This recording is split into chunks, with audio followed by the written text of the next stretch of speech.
उरलेली वस्तू जवळपास सोनं आणि कॅश मिळून जवळपास 1.5 लाखाच्या आसपास ती रक्कम आता अंदाजे आहे.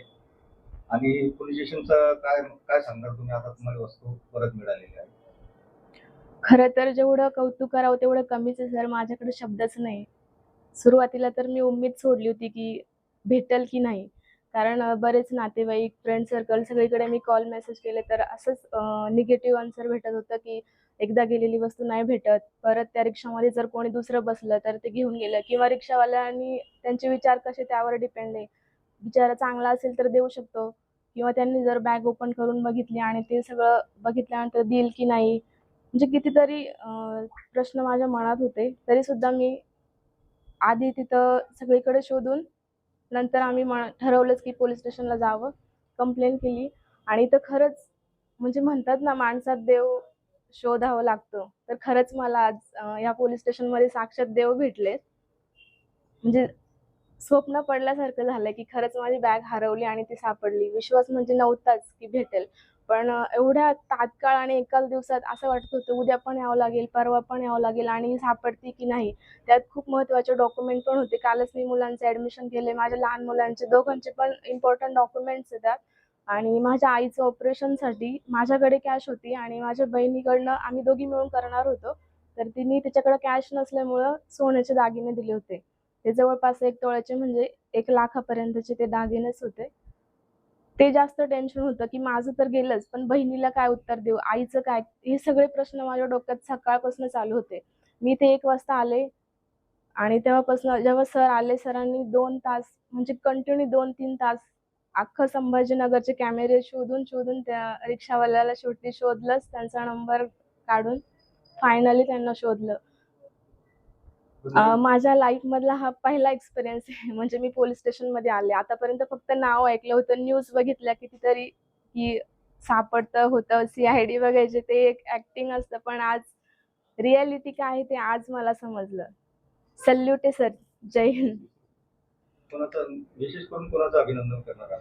पोलीस स्टेशनला काय तुम्हाला ते वस्तू किती आनंद भेटतो तुम्हाला? सर आनंद एवढा की सगळ्यांचंच कौतुक करा. पण हे सर, एक राठोड सर आणि गोरे सर आणि सगळ्यात तुमचं नाव सांगायचं आणि स्टार्ट करायचं. दादा काय सांगणार? तुमच्या रिक्षामध्ये बॅग राहिलेली होती आणि ते तुम्ही पोलीस स्टेशनला आणून पोलिसांच्या स्वाधीन केलं. काय वाटतं तुम्हाला? काय अनुभव आहे? माझ्या रिक्षामध्ये बॅग राहिली होती ताईंची. ते मला कळाल्यानंतर मी पोलीस स्टेशनला जमा केली.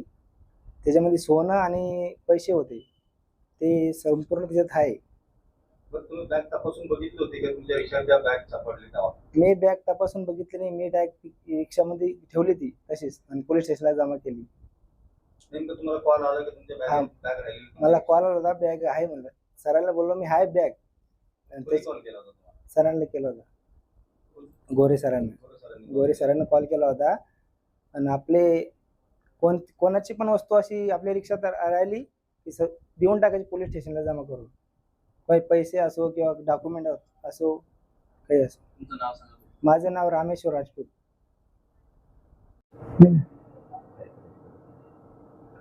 तर काय सांगणार आणि नेमकं काय प्रकरण होतं यामध्ये आपल्याला यश भेटलेलं आहे? मी पोलीस निरीक्षक सचिन कुंभार, नेमणूक जवाहरनगर पोलीस स्टेशन, छत्रपती संभाजीनगर.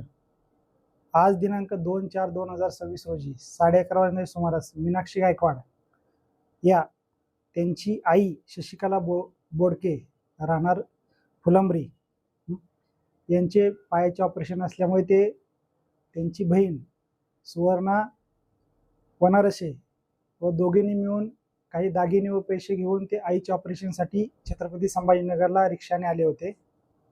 11:30 वाजता सुमारास ते रिक्षाने आल्यानंतर खाली उतरल्यानंतर थोड्या वेळाने त्यांच्या लक्षात आलं की त्यांची जी बॅग आहे ती बॅग रिक्षामध्ये विसरलेली आहे आणि ती तोपर्यंत रिक्षा निघून गेली होती. पण आईचं ऑपरेशन करणे होतं तर बॅग आणि पैसे, त्या बॅगमध्ये पैसे आणि जे दागिने होते ते दागिने विकून ते आईचं ऑपरेशनसाठी पैसे जमा करणार होते. परंतु बॅग रिक्षात विसरल्यामुळे त्यांना म्हणजे सुचना असं झालं की नेमकं काय करावं, कारण दवाखान्याचं हे होतं. तशा परिस्थितीमध्ये ते जवाहरनगर पोलीस स्टेशनला आले. त्यांनी लगेच आम्हाला माहिती दिली की आकाशवाणी येथे आम्ही गौर हॉस्पिटल येथे दवाखान्यात उपचारासाठी आलो असता आमची एक बॅग आहे, त्यामध्ये 10 ग्रॅम सोन्याचे दागिने व रोख रक्कम अशी त्यामध्ये गेलेली आहे. ते आम्ही आईच्या ऑपरेशनसाठी घेऊन आलेलो होतो. त्या माहितीवरून पोलीस स्टेशनचे पोलीस अंमलदार मारुती गोरे तसेच आम्हाला नेहमी आमच्या तपासात मदत करणारे रमेश राठोड यांनी तात्काळ लगेच पोलीस स्टेशन स्तरावरचे CCTV कॅमेरे बघितले. त्यामध्ये सदरची जे मीनाक्षी गायकवाड आणि त्यांच्या आई ह्या ज्या रिक्षामधून आलेल्या होत्या त्या रिक्षाची नंबर मिळाला. त्या नंबरवरून आम्ही संपर्क केला असता ते रिक्षा रामेश्वर राजपूत राहणार हर्सुल यांचे असल्याचे दिसून आलं.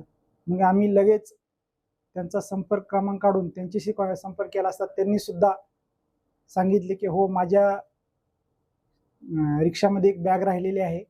परंतु त्यांनी ती बॅग कोणाची असणं माहीत नसल्यावर त्यांनी उघडून सुद्धा पाहिलेली नव्हती. आणि त्यांनी प्रामाणिकपणे लगेच सांगितले आणि ते स्वतः ती बॅग घेऊन पोलीस स्टेशनला लगेच तात्काळ आले. त्यांनी प्रसंगावधान बघून ती बॅग त्यांनी स्वतःकडे ठेवून घेतलेली होती. त्यांना वाटलं की आपण ती नंतर कोणाला तरी जे येतील तक्रार द्यायला त्यावेळेस आपण ती जमा करून देऊ. पण त्यापूर्वीच आम्ही त्यांच्याशी संपर्क साधला आणि त्यांनी प्रामाणिकपणे ती बॅग पोलीस स्टेशनला आणून जमा केली. त्यामध्ये ज्या मीनाक्षी गायकवाड आहेत त्यांनी बॅग उघडून त्यामधल्या त्यांच्या वस्तू आहेत का हे पाहिले असता त्यांचे दागिने तसेच पैसे व दवाखान्याची कागदपत्र आहे त्या स्थितीत त्यांना मिळाली. सदरची कागदपत्रे आम्ही आणि पैसे आणि दागिने जवळजवळ 1.5 लाख रुपयाचे आम्ही त्यांना सुपूर्द केलेले आहेत. मी त्याबद्दल रामेश्वर राजपूत यांचे खरंच अभिनंदन करतो, आभार मानतो की त्यांनी जो प्रामाणिकपणा दाखवला आणि प्रसंगावधान दाखवलं म्हणून त्यांनी त्यांचे जे मीनाक्षी गायकवाड यांचे दागिने बॅगा ही परत मिळाली. त्याच्यातून ते आता त्यांच्या आईवर उपचार करू शकतील आणि त्यांच्या आई लवकरात लवकर बरे होतील ही मी ईश्वरचरणी त्यांच्यासाठी प्रार्थना करतो. मी लोकांना विनंती करतो किंवा आवाहन करतो की अशी काही घटना घडल्यास ताबडतोब पोलीस स्टेशनला कळवावे, जेणेकरून आम्ही त्यांची मदत करून अशा प्रकारे कमीत कमी वेळामध्ये म्हणजे आम्ही 2च तासामध्ये सदरची दागिने हे त्यांना परत मिळवून दिलेले आहेत. त्यांचे पैसे पण परत मिळवून दिलेले आहेत. त्याबद्दल मी पोलीस स्टेशनच्या वतीने माननीय पोलीस आयुक्त साहेब यांच्या वतीने रामेश्वर राजपूत याचे सुद्धा आभार मानतो. जय हिंद, जय महाराष्ट्र.